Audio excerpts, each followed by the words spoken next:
नमस्कार। बीकेजीएस globe online platform पर आप सभी का स्वागत है। बीकेजीएस ग्लोब फैमिली के सभी सदस्यों को मेरा सादर नमस्कार। मैं आप सबके सपोर्ट का हृदय से आभारी हूं। सभी को कोटि कोटि धन्यवाद। बीकेजीएस ग्लोब परिवार अभी छोटा परिवार है और मैं ऐसी आशा करता हूं कि आप सबका सपोर्ट इसी तरह मिलता रहेगा और प्रतिदिन हमारे परिवार में नए सदस्य जुड़ते रहेंगे। आप सबसे पुनः निवेदन है कि वीडियो को लाइक और शेयर जरूर करें और कमेंट कर हमें जरूर बताएं कि हमारा प्रयास आपको कैसा लगा। यूपी पुलिस री एग्जाम के लिए समर्पित हिंदी की दूसरी क्लास की शुरुआत करते हैं। निम्न में संज्ञा शब्द है। संज्ञा क्या होती है?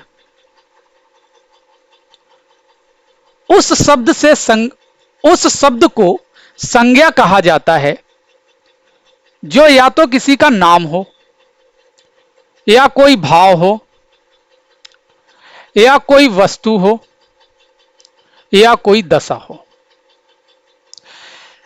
किसी का नाम, भाव, वस्तु, दशा या गुण आदि का संकेत जिस शब्द से होता है वो शब्द क्या कहलाता है? संज्ञा कहलाता है। ठीक है भैया। अब आप इसको देखिए, आप ना तो नाम है, ना भाव है, ना ही वस्तु है, तो ये तो नहीं होगा। चलना ना तो नाम है, ना भाव है, ना ही वस्तु है, तो ये भी नहीं होगा। सी आकाश, आकाश आपका नाम है और यही आपका संज्ञा है। लंबा, ये भी वही है, तो आकाश आपका सही हो जाएगा। आकाश क्या है? संज्ञा है। रचना या व्युत्पत्ति, बहुत अच्छे से समझ लीजिए, यहां से प्रश्न पूछता है। रचना या व्युत्पत्ति के आधार पर संज्ञा तीन प्रकारों में या तीन भागों में बांटी गई है। कौन कौन सी है? व्यक्तिवाचक,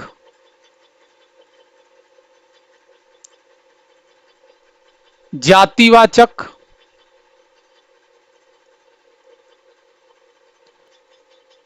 भाववाचक।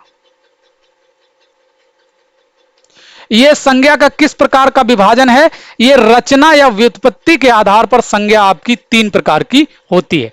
व्यक्तिवाचक, जातिवाचक, व्यक्तिवाचक, जातिवाचक और भाववाचक। एक विभाजन ये हो गया।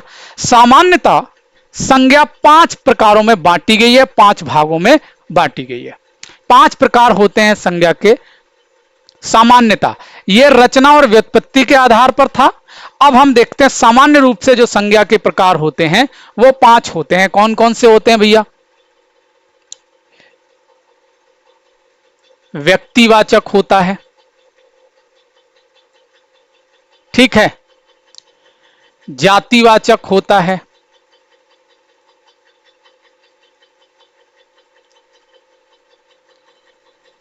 द्रव्यवाचक होता है,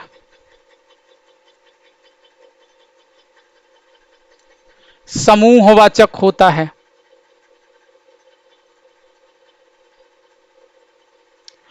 और भाववाचक होता है। अब देख लो इसमें और पहले के प्रकार में क्या अंतर है। इसमें द्रव्यवाचक और समूहवाचक दो प्रकार जुड़ गए जो कि इसमें नहीं थे। अब जो रचना और व्युत्पत्ति के आधार पर संज्ञा का विभाजन है उसमें इस द्रव्यवाचक को और इस समूहवाचक को दोनों को ही जातिवाचक संज्ञा के रूप में शामिल किया जाता है।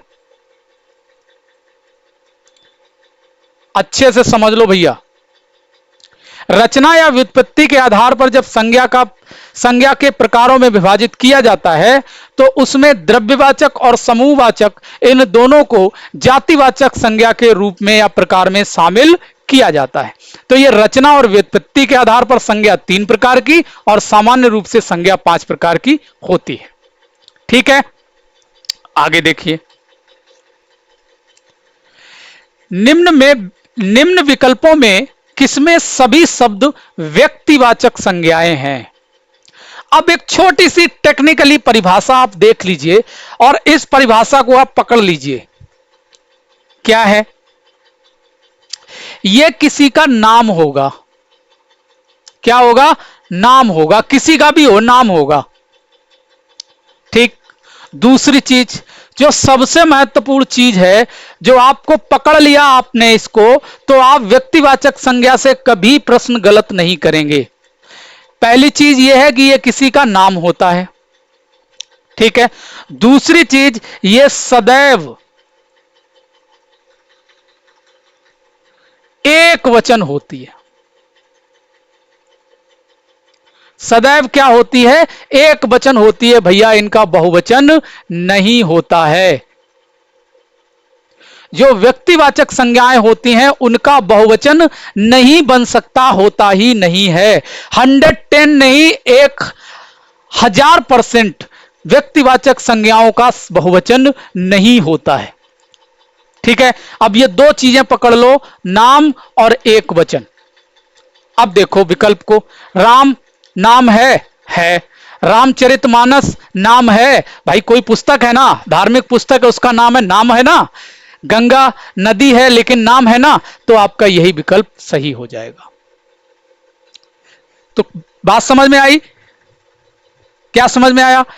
कोई नाम होगा, एक वचन होगा, बहुवचन नहीं होगा। अब इसके अन्य एग्जाम्पल हम यहीं पे देख लें। जैसे हमने लिखा आगरा, आगरा लिखा। अब आप देखिए, चाहे तो राम देख लो पहले। राम का बहुवचन बन सकता है? नहीं बन सकता। रामचरितमानस का बहुवचन हो सकता है? नहीं हो सकता। गंगा का बहुवचन हो सकता है? नहीं हो सकता। लेकिन ये तीनों नाम भी हैं और इनका एक वचन है, बहुवचन नहीं हो सकता। आगरा देखो, आगरा का बहुवचन हो सकता है? नहीं हो सकता। भारत, क्या भारत का बहुवचन हो सकता है? नहीं हो सकता। हिमालय, क्या हिमालय का बहुवचन हो सकता है? नहीं हो सकता। तो कहने का मतलब, नाम चाहे कोई भी आप देख लो, कहीं से भी नाम ले आओ, आप किसी का भी नाम ले आओ, व्यक्तिवाचक संज्ञा अगर होगी तो वो बहुवचन नहीं होगी, एक वचन होगा और वो किसी का नाम होगा। क्लियर है भैया? अब देख लो और उदाहरण देख लो। उत्तर नाम है, मई, पानीपत की लड़ाई,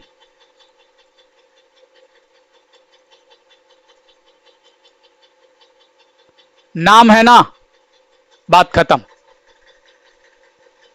अच्छे से समझ गए? अब आगे देखिए, निम्न में कौन सा शब्द व्यक्तिवाचक संज्ञा नहीं है? आप देखिए, हिमालय व्यक्तिवाचक संज्ञा है, गंगा व्यक्तिवाचक संज्ञा है, बिल्कुल है भाई। राम बिल्कुल है। आप तीनों को देख लीजिए, आपको अब कुछ भी समझ में ना आए तो आप देख लीजिए बहुवचन है कि नहीं। बहुवचन नहीं बन सकता, मतलब व्यक्तिवाचक संज्ञा है। अब नहीं है तो आपका पहाड़ भैया व्यक्तिवाचक संज्ञा नहीं है। पहाड़, पहाड़ का बहुवचन बन सकता है पहाड़ों, तो ये व्यक्तिवाचक संज्ञा नहीं है। ये कैसी संज्ञा है? ये जातिवाचक है। कैसी है भैया? ये जातिवाचक संज्ञा है। अब जातिवाचक संज्ञा क्या होती है? जातिवाचक संज्ञा में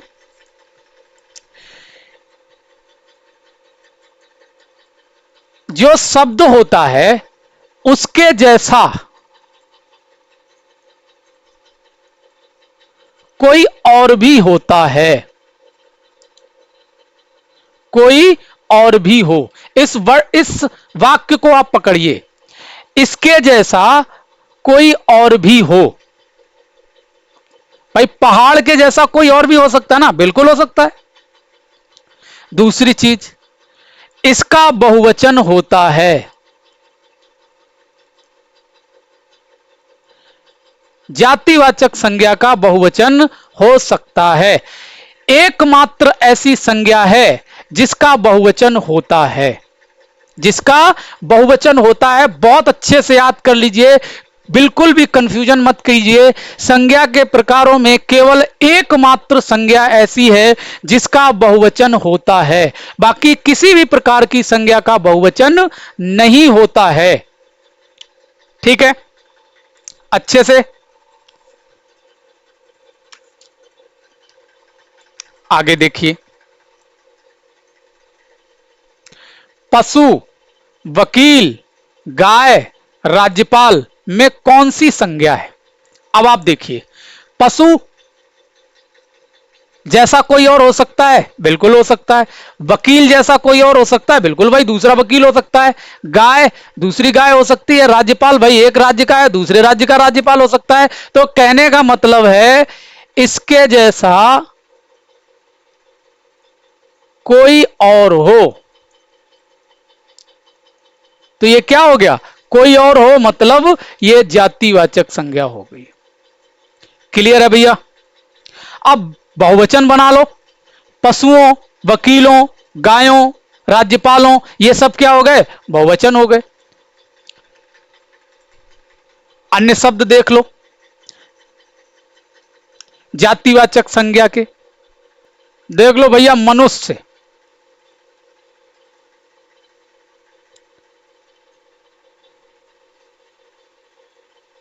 दिशाएं,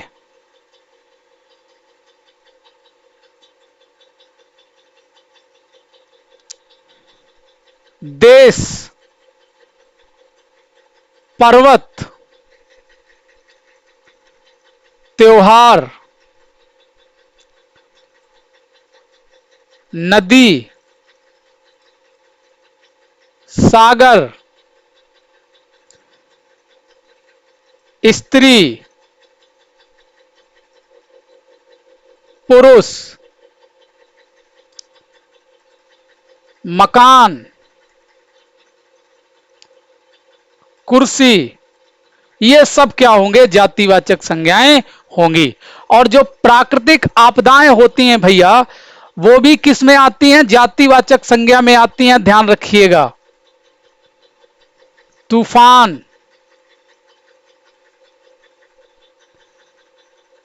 भूकंप, ज्वालामुखी, ये सब क्या हैं भैया? ये सब जातिवाचक संज्ञाएं हैं। ठीक है। अध्यापक,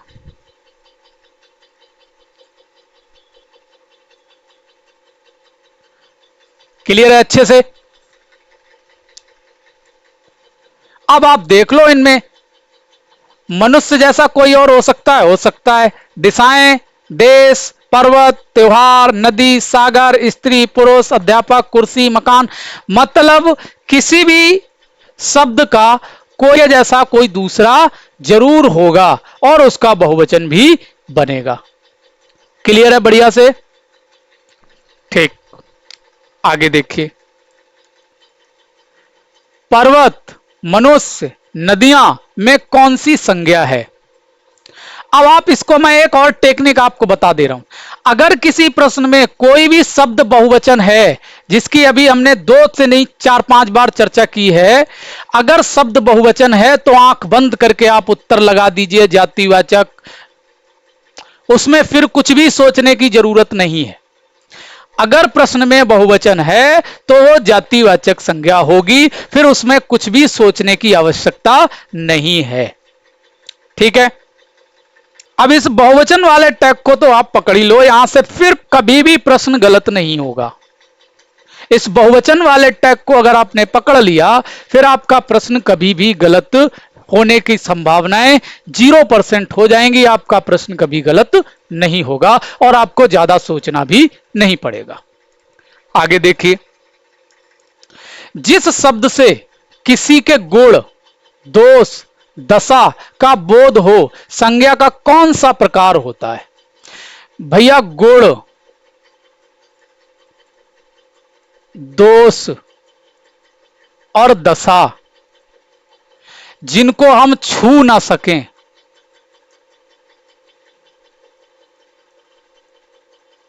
क्या है?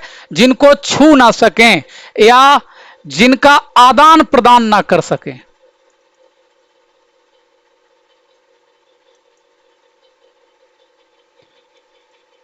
ये दो वर्ड समझ लो आप, छू ना सकें या आदान प्रदान ना कर सकें, मतलब किसी दूसरे को दे ना सकें, वो सब क्या होता है भैया? भाववाचक संज्ञा होती है।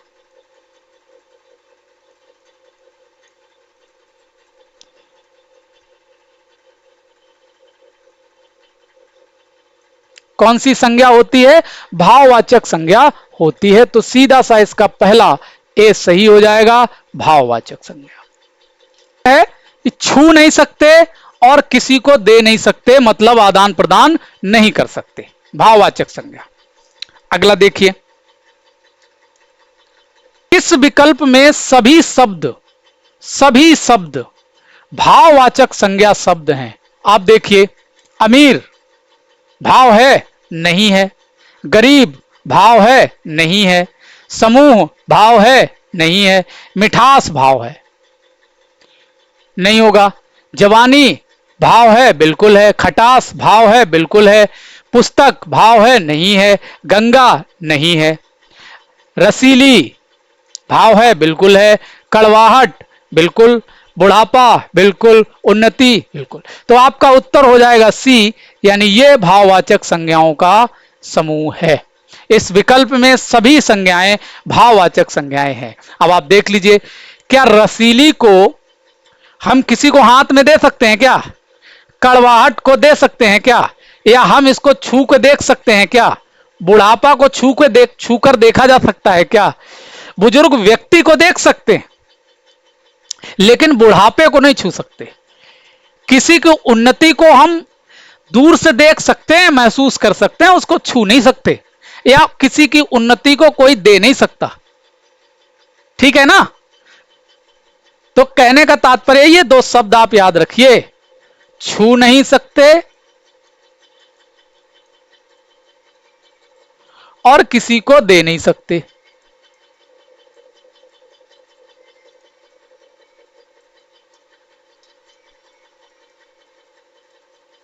ठीक है, आगे देखिए, भाववाचक संज्ञा होती है। भाववाचक संज्ञा,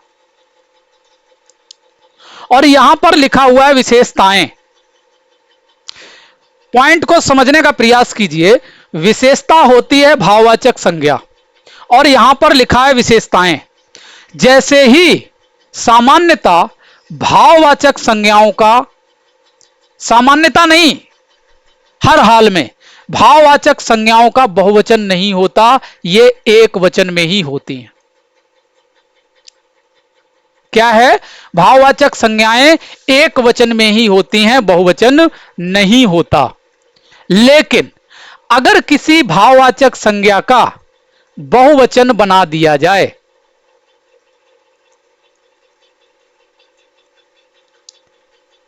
किसी भाववाचक संज्ञा का बहुवचन बना दिया जाए, तो वो सीधा कन्वर्ट हो जाता है जातिवाचक संज्ञा में।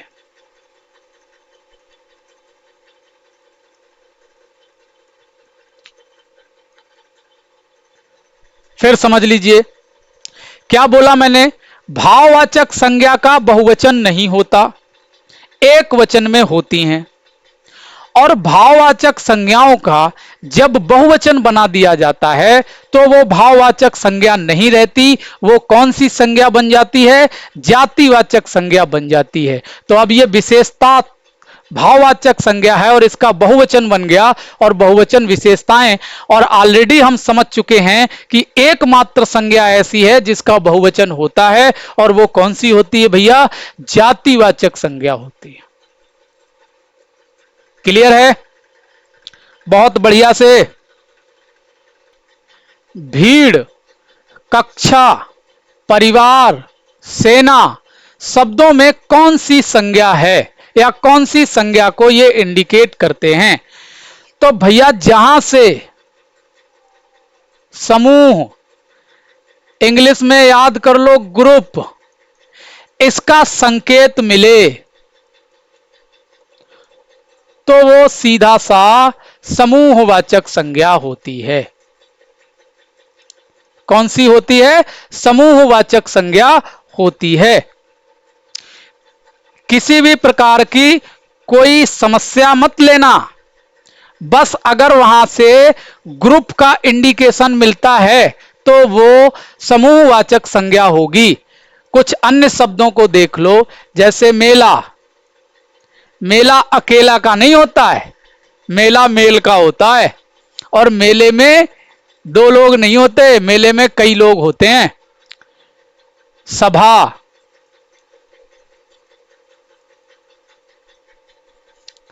टोली, जत्था, काफिला, कोई भी शब्द ले लो आप। सप्ताह, अब ये मत कहना भाई ये सप्ताह कहां से आ गया। सप्ताह 7 दिन का ग्रुप होता है, 7 दिन का समूह, उसी को सप्ताह कहा जाता है। ठीक है।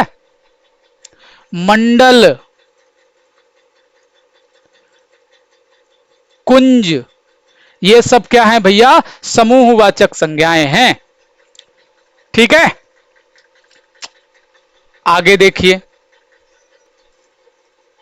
निम्न में द्रव्यवाचक संज्ञा नहीं है। अब द्रव्य क्या होता है? द्रव्य को बोलते हैं पदार्थ,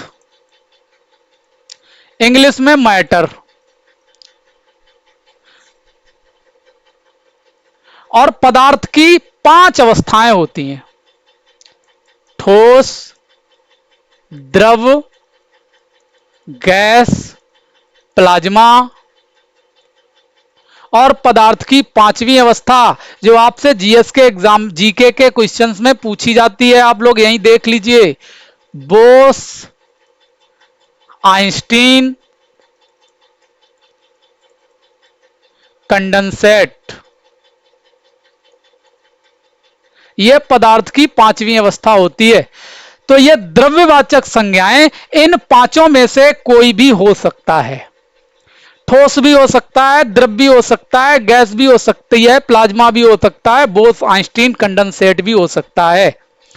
अब इसके लिए आप एक टैग को पकड़ लीजिए, इनकी गिनती नहीं हो सकती। इनकी गिनती नहीं हो सकती, मतलब इनको गिना नहीं जा सकता।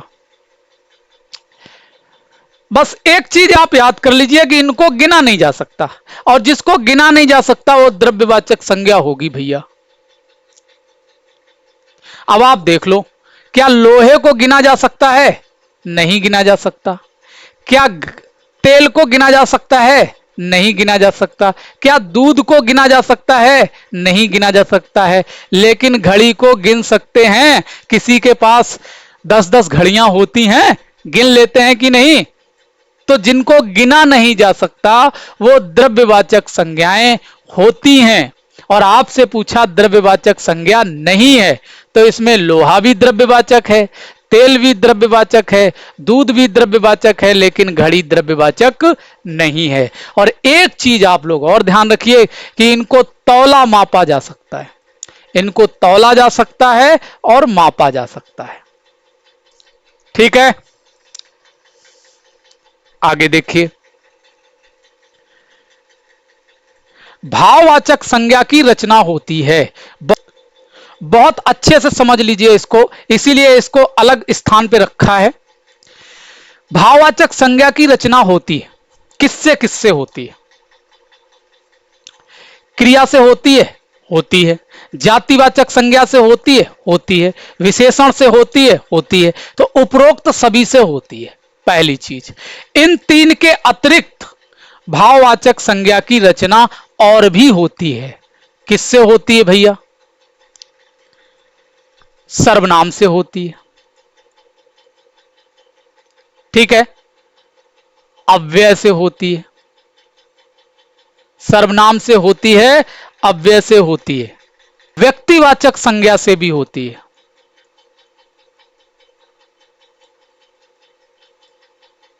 व्यक्तिवाचक संज्ञा से भी होती है। अब एक एक को हम आसानी से समझते हैं। व्यक्तिवाचक शुरू से ही शुरू करते हैं। अब देखिए, शिव क्या है? शिव व्यक्तिवाचक संज्ञा है। देख लो, व्यक्तिवाचक से भाववाचक संज्ञा कौन सी बनती है और कैसे बनती है? शिव क्या है? व्यक्तिवाचक संज्ञा है। इसका जो भाववाचक संज्ञा बनेगी वो क्या बनेगी? शिवत्व। शिव तो व्यक्तिवाचक संज्ञा है, लेकिन शिवत्व भाव है। शिवत्व क्या है? भाव है। गांधी, गांधी व्यक्तिवाचक संज्ञा है, लेकिन गांधीवाद, गांधीवाद भाववाचक संज्ञा है भैया, यह व्यक्तिवाचक संज्ञा नहीं है। हिटलर, हिटलर से भाववाचक संज्ञा क्या बनेगी? हिटलर शाही। ठीक है, तो व्यक्तिवाचक से भाववाचक संज्ञा बन गई। ठीक है, अब देख लो जातिवाचक। जातिवाचक से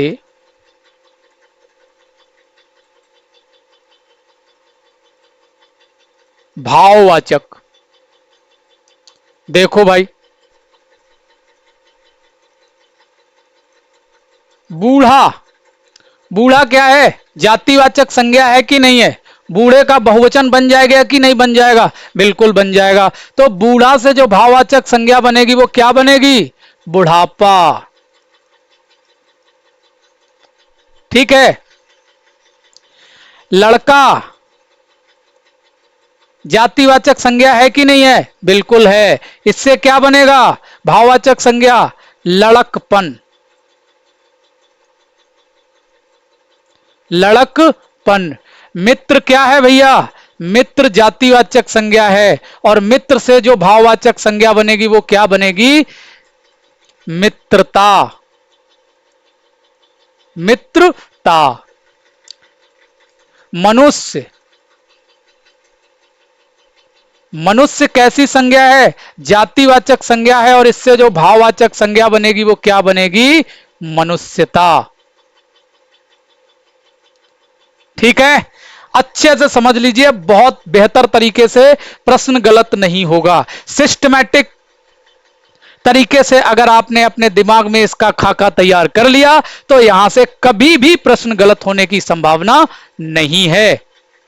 अब आगे बढ़ने से पहले एक चीज यहां पे समझ लीजिए।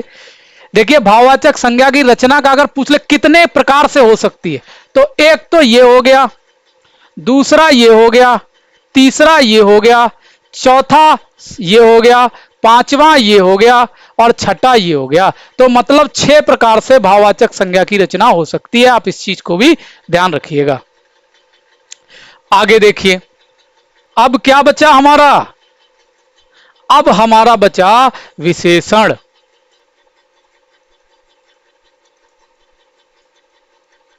विशेषण से भाववाचक संज्ञा। हम अब देखो भैया, विशेषण क्या है? गर्म क्या है? विशेषण है। बिल्कुल है। गर्म चाय, गर्म कॉफी, सेट हो गया ना? तो गर्म से जो, गर्म विशेषण से जो भाववाचक संज्ञा बनेगी वो क्या बनेगी? गर्मी। ठीक है ना? समझ में आया? भोला,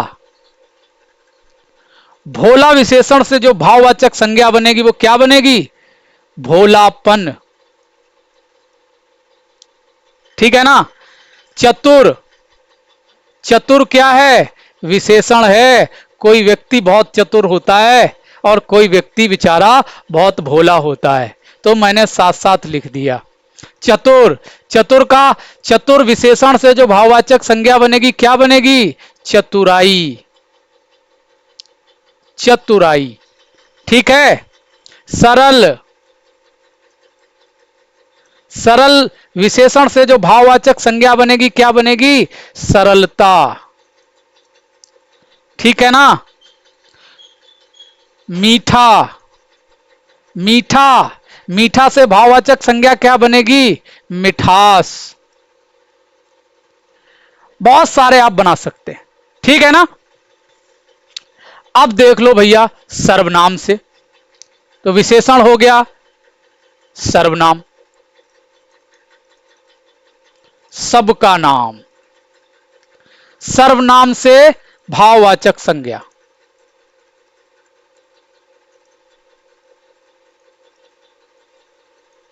बहुत अच्छे से समझ लेना, कभी प्रश्न गलत नहीं होगा। अपना क्या है? सर्वनाम है। इससे भाववाचक संज्ञा क्या बनेगी? अपनापन, अपनापन। अव्यय,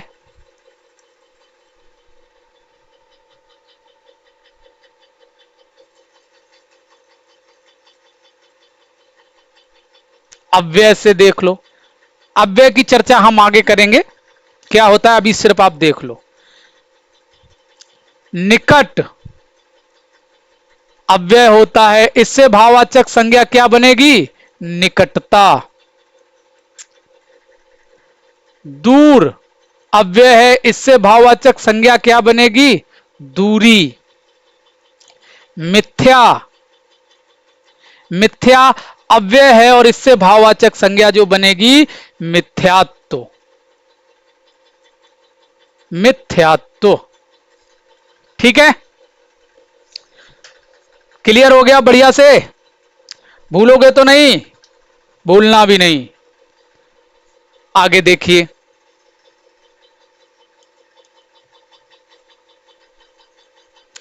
दुख, खुशी, विद्युता, बीमारी, स्वतंत्रता शब्दों में किस प्रकार की संज्ञा है? कोई दिक्कत नहीं है भैया, कैसी है? भाववाचक संज्ञा है, कोई समस्या इसमें नहीं होनी चाहिए। अब हम बात करेंगे सर्वनाम की। सर्वनाम के कुल कितने भेद होते हैं? तो सर्वनाम भैया 6 प्रकार के होते हैं। सर्वनाम कहेंगे किसे? सर्वनाम से तात्पर्य है सबका नाम। मतलब है जो शब्द वाक्य में संज्ञा के स्थान पर प्रयोग हो, सबके नाम के आगे लग जाए, वो सर्वनाम कहलाता है। और कितने प्रकारों में बांटा गया है सर्वनाम को? 6 प्रकारों में बांटा गया है। 6 भेद होते हैं। कौन कौन से 6 होते हैं देख लो भैया।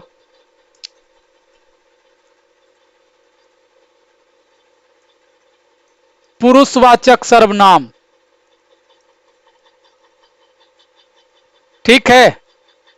दूसरा है, इसको यहीं पे देख लो, पुरुषवाचक सर्वनाम को 3 और भागों में बांटा गया है। उत्तम पुरुष, मध्यम पुरुष और अन्य पुरुष।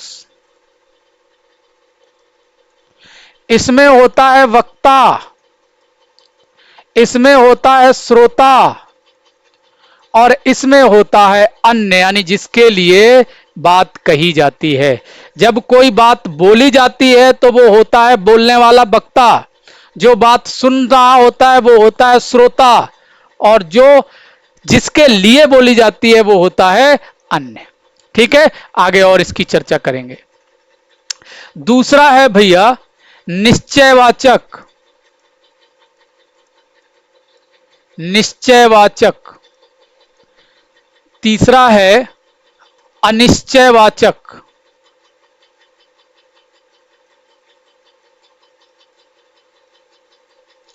चौथा है संबंधवाचक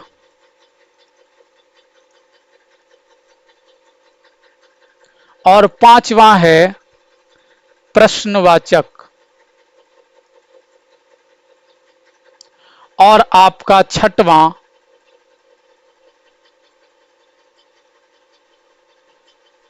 निजवाचक सर्वनाम। ये सर्वनाम के 6 भेद होते हैं। ठीक है, कोई दिक्कत, कोई समस्या? चलिए आगे। हिंदी भाषा में सर्वनाम की संख्या है। अभी हमने जो देखा था वो सर्वनाम के प्रकार थे, यानी भेद थे, और ये आपसे पूछा है संख्या। तो हिंदी भाषा में सर्वनाम की संख्या 11 होती है। कितनी होती है? 11। कौन कौन से 11 होते हैं देख लो भैया।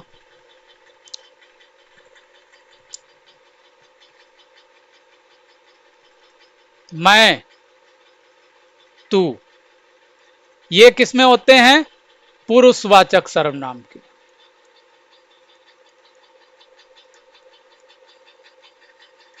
ठीक है,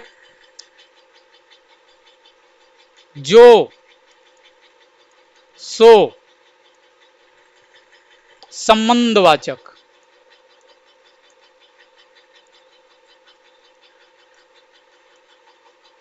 ठीक है, यह है, वह, किसमें भैया? निश्चयवाचक।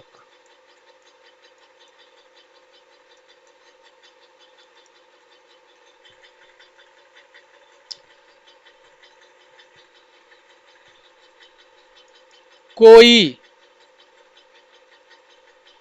कुछ, अनिश्चयवाचक।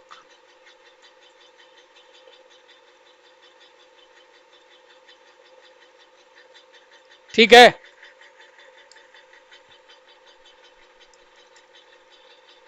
कौन, क्या, प्रश्नवाचक।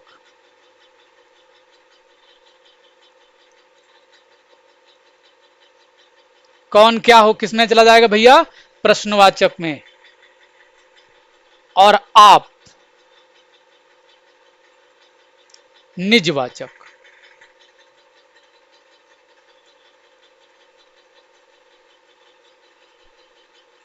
ये 11 सर्वनाम होते हैं। 2, 4, 6, 8, 10 और 1, 11। ठीक है, और इनको आपको याद करना पड़ेगा, और इनसे ही आपके प्रश्नों को हल, और इनसे ही आप प्रश्नों को हल करेंगे। देखिए आगे। निम्न में कौन सा शब्द सर्वनाम है? नहीं है। मैं सर्वनाम? बिल्कुल है, मैं सर्वनाम है। सोना नहीं है, हिमालय नहीं है, तो मैं क्या है? सर्वनाम है। और ये कैसा सर्वनाम है? ये पुरुषवाचक सर्वनाम है। अभी अभी हमने देखा था मैं और तू किसमें होता है? पुरुषवाचक सर्वनाम में होता है। अभी हमने देखा था मैं और तू किसमें होता है? पुरुषवाचक सर्वनाम में होता है। पुरुषवाचक सर्वनाम को यहां थोड़ा सा और देख लो। 3 भेद होते हैं इसके। उत्तम पुरुष, मध्यम पुरुष और अन्य पुरुष। जब कोई वक्ता कोई बात बोलता है तो वो कहलाता है उत्तम पुरुष। ठीक है, और जब कोई व्यक्ति उस बात को सुनता है तो वो मध्यम पुरुष कहलाता है, और जिसके लिए बात कही जाती है वो अन्य पुरुष में आता है। इस चीज को आप ध्यान रखिएगा। इसमें मैं और तू, इसमें इसमें मैं, मध्यम में तू, और इसमें वह। ठीक है,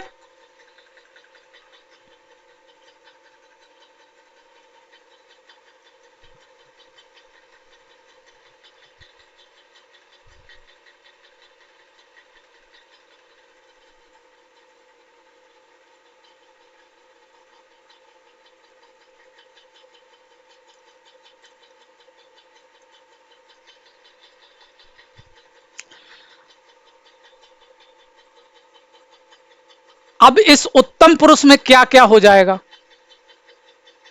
इसको यहां लिखना चाहिए था, चलो मैं नंबर कर दे रहा हूं। इसमें क्या क्या हो जाएगा? मैं, हम,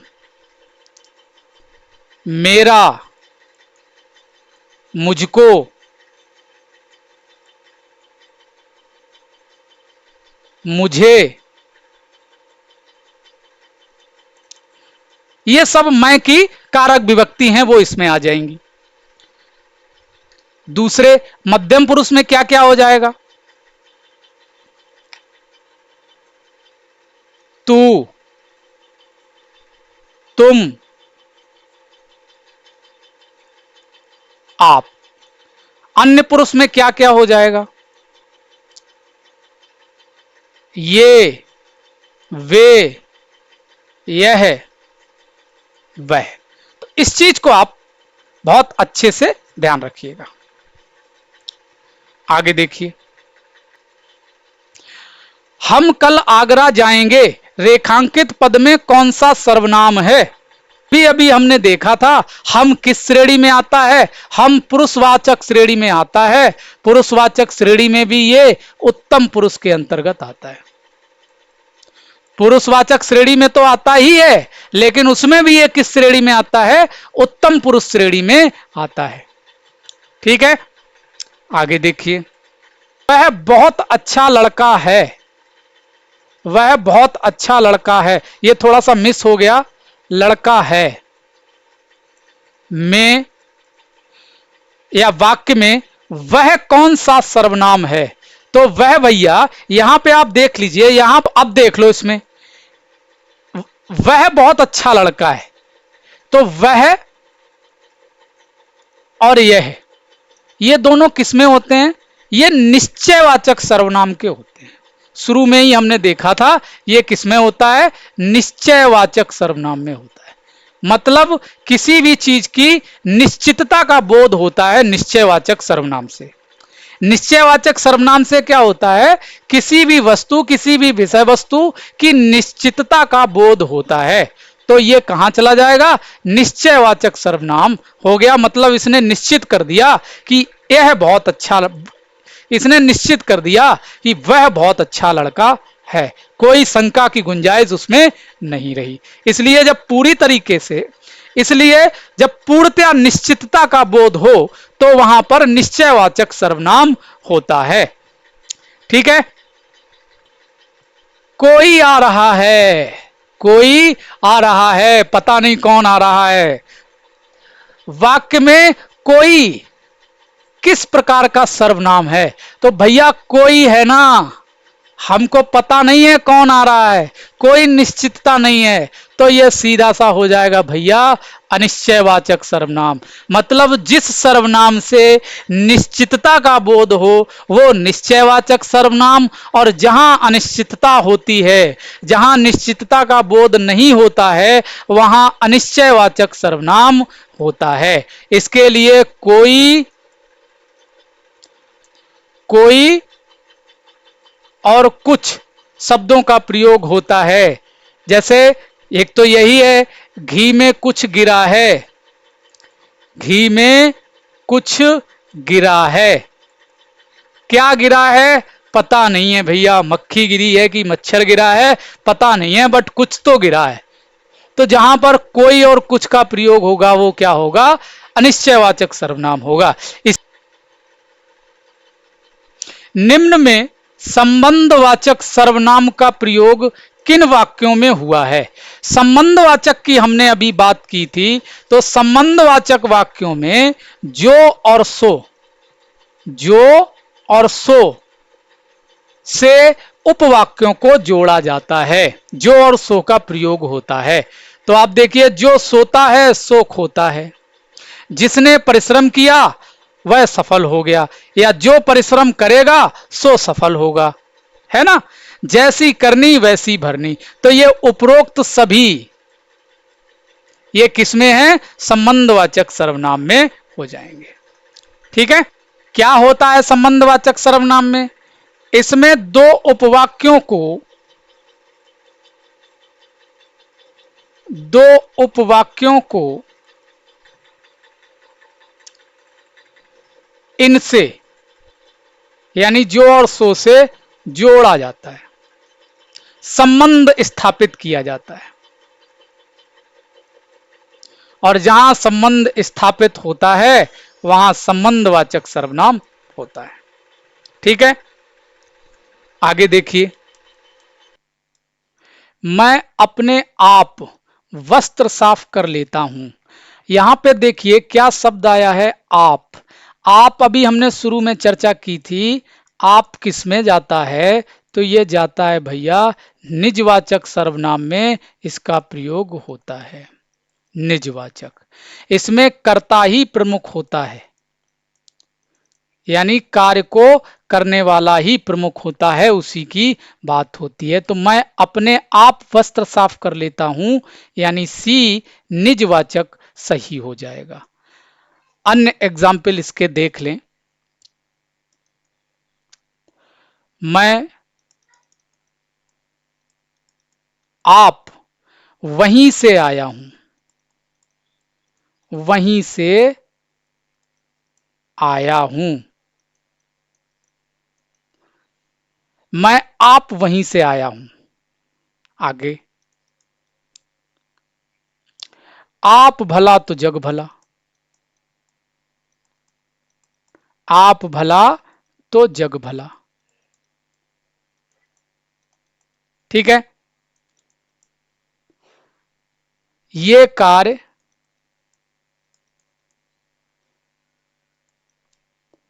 आप ही हो गया।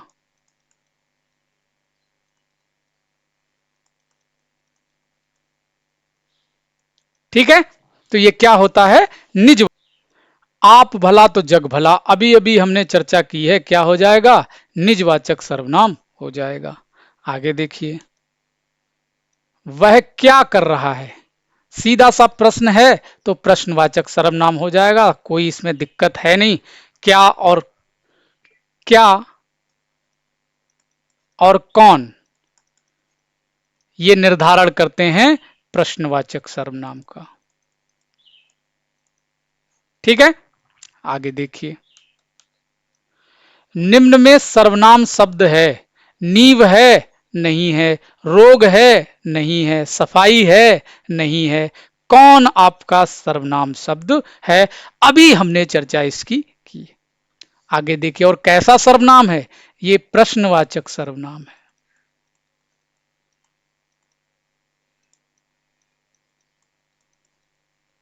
कैसा है, प्रश्नवाचक सर्वनाम है। आगे देखिए, निम्न में कौन सा सर्वनाम का भेद नहीं है। निजवाचक सर्वनाम होता है, होता है। निश्चयवाचक होता है, होता है। अनिश्चयवाचक होता है, होता है।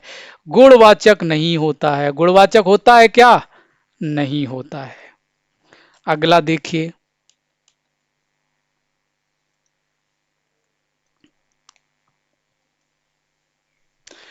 जिसको हमने बुलाया था वह आया है। तो ये क्या हो जाएगा भैया, जिसको हमने बुलाया था वो आया है, मतलब ये संबंध स्थापित हो रहा है कि नहीं, तो ये क्या हो जाएगा, संबंधवाचक सर्वनाम हो जाएगा। ठीक है, अब आज की क्लास को यहीं समाप्त करते हैं, इससे आगे की चर्चा अगली क्लास में करेंगे। और आप लोगों से एक निवेदन है कि ये हमारा प्रयास आपको कैसा लगा, ये कमेंट कर हमें जरूर बताएं, और वीडियो को लाइक और शेयर जरूर करें। धन्यवाद।